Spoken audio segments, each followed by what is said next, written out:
Hello दोस्तों, आज की कहानी आखिरी नाम, एक पति पत्नी की कहानी। यह काउंसलर कुछ उन चंद समझदार और सक्सेसफुल काउंसलर में से एक थी जिन्होंने कई जोड़ों को यह समझाने में मदद की थी कि वे कितनी बड़ी गलती करने जा रहे हैं और कई शादियों को टूटने से रोक लिया था।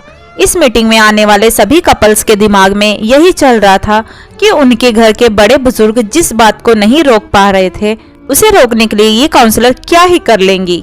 मीटिंग की शुरुआत होते ही काउंसलर ने कहा, मैं आपको वही सारी बातें रिपीट नहीं करूंगी जो आपने अपने दोस्तों, रिश्तेदारों या अपने शुभचिंतकों से सुन रखी होगी। मैं आपको एक गेम खिलाऊंगी। उसने सभी जोड़ों को ध्यान से देखा और बाद में एक महिला को अपने पास आने के लिए कहा।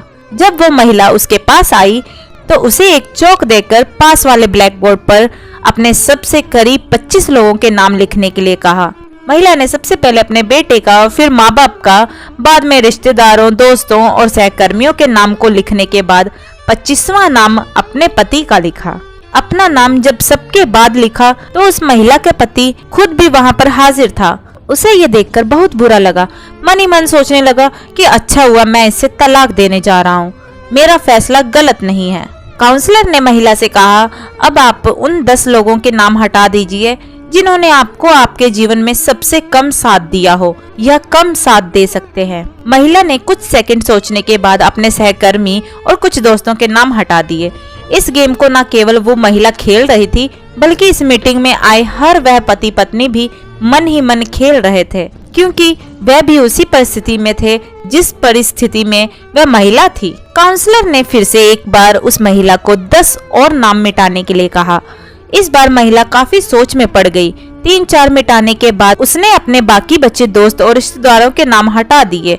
अब केवल 5 नाम बच गए थे, जिसमें उसके माँ बाप और 2 बच्चों के नाम के साथ उसके पति का भी नाम था। हर कोई ये देखकर हैरान था कि सबसे आखिर में अपने पति का नाम लिखने के बाद भी उस महिला ने दोनों बार जब 10-10 नामों को मिटाने के लिए कहा गया तो उसमें अपने पति के नाम को नहीं मिटाया। काउंसलर ने अब उस महिला की तरफ देखा और बोली, आपको 2 नाम और मिटाने होंगे। महिला अब दुविधा में थी। वह काउंसलर की तरफ ऐसे देख रही थी कि जैसे कह रही हो कि मेरे साथ ऐसा जुल्म मत करो। काफी समय लेने के बाद जब महिला ने 2 नाम मिटा दिए तो उसकी आंखों में आंसू थे, क्योंकि वो नाम उसके माता पिता के थे। मीटिंग में आए सभी लोग उस घटना को बड़े ध्यान से देख रहे थे। उन्हें हर बार आश्चर्य हो रहा था, लेकिन इस बार कुछ ज्यादा ही हुआ, क्योंकि सब मान रहे थे कि जब साथ देने की बात हो तो कोई भी व्यक्ति अपने माँ बाप का नाम नहीं मिटा सकता। काउंसलर यहीं पर नहीं रुकी। उसने अब महिला से कहा कि एक आखिरी बार 2 और नाम मिटा दीजिए। महिला की हालत ऐसी हो गई जैसे कोई उसे सजा दे रहा हो। अब की बार उसने काउंसलर से मना कर दिया कि वह अब इस गेम को और ज्यादा नहीं खेल सकती। काउंसलर ने उसे समझाया कि आपको सिर्फ नाम मिटाने हैं और यह एक गेम है, इसमें ज्यादा और कुछ नहीं। जैसे तैसे काउंसलर ने उस महिला को 2 और नाम मिटाने के लिए मना लिया। कांपते हुए हाथों से महिला ने जब अपने दोनों बच्चों का नाम मिटाया तो वह फूट फूट कर रोने लगी। उस महिला के पति के साथ साथ वहां आए सभी लोग दंग रह गए। वहां आए सभी लोगों का यही सोचना था कि चाहे कुछ भी हो जाए, महिला अपने बच्चों का नाम नहीं मिटा सकती। काउंसलर ने उस महिला को अपनी जगह पर जाकर बैठने के लिए कहा। काउंसलर ने वहां आए सभी जोड़ों की तरफ ध्यान से देखा जो उतने ही दुखी थे जितनी की ये महिला थी। काउंसलर ने उन सभी से पूछा कि महिला ने ऐसा क्यों किया। कोई भी उस सवाल का जवाब नहीं दे रहा था, दे नहीं पा रहा था या देना नहीं चाहता था। अंत में काउंसलर ने उसी महिला को खड़े होने के लिए कहा और उसी से ऐसा करने का कारण पूछा। महिला बोली, चाहे अभी मेरे और मेरे पति के बीच में कुछ प्रॉब्लम चल रही है, लेकिन जब साथ देने की बारी आती थी तब वह हमेशा मेरे साथ खड़े रहते थे। मेरे माँ बाप बूढ़े हो चुके हैं और वो कितने ही दिन मेरे साथ रहेंगे मैं नहीं जानती।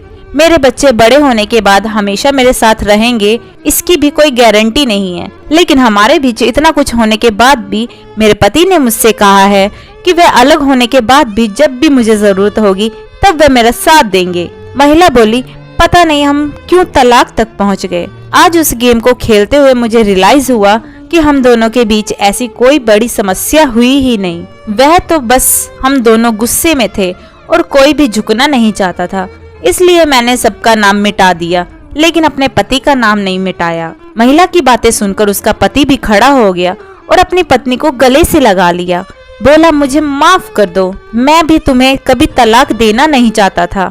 जैसे मैंने तुम्हारा साथ दिया वैसे ही तो तुमने भी मुझे जीवन के हर कदम पर सपोर्ट किया है। मैं तुमसे फिर से एक वादा करता हूँ कि मरते दम तक तुम्हारा साथ दूंगा। काउंसलर ने अपना काम कर दिया था। उसने वहाँ पर आए हर एक जोड़ों को यह सोचने पर मजबूर कर दिया कि जो वह करने जा रहे हैं कहीं वह अपने झूठे अहंकार और गुस्से की वजह से तो नहीं है, कहीं वह अपने साथी के साथ कोई अन्याय तो नहीं कर रहे। तो दोस्तों, आपको हमारी आज की ये कहानी कैसी लगी कमेंट करके जरूर बताइएगा। कहानी पसंद आई हो तो वीडियो को लाइक शेयर करें और चैनल हिंद स्टोरीज जियो को सब्सक्राइब करें। वीडियो को पूरा देखने के लिए बहुत बहुत धन्यवाद दोस्तों। और हाँ दोस्तों, अगर आप कोई कहानी में चेंजेस चाहते हैं या मुझसे कुछ गलत कहने में हो गया तो प्लीज मुझे कमेंट करके जरूर बताइए। तो मिलते हैं अगली कहानी में, तब तक के लिए जय श्री कृष्णा।